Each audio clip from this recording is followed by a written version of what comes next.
Total અમારા પરિવારના 8 જણા હતા, એમાંથી 3 રિટર્ન નીચે હતા, એ મળી ગયા છે. 5 મિસિંગ છે, એમાં મારો દીકરો છે, રાજભાઈ નામ છે એનું.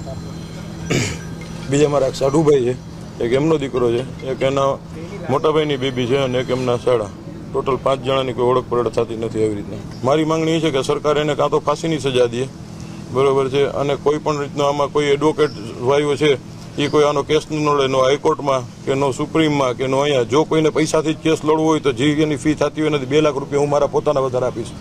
બીજું મારે કોઈ સરકારી સહાય જોતી નથી. મીડિયાની હાજરીમાં મને જે સરકારી સહાય મળશે, જેને જરૂરિયાત છે એનું આપી દઈશ. બીજું, જો આ લોકો એક જાતની એને સજા પડી કે એ લોકોને ફાંસીની કે 100 કોઈ પણ એને સજા પડી, સજા પહેલાં જો એના જામીન મંજૂર થયા તો હું બધાને મારી નાખીશ. મારે આગળ પાછળ કાંઈ છે નહીં. હવે હતું એ મારું વયું ગયું છે.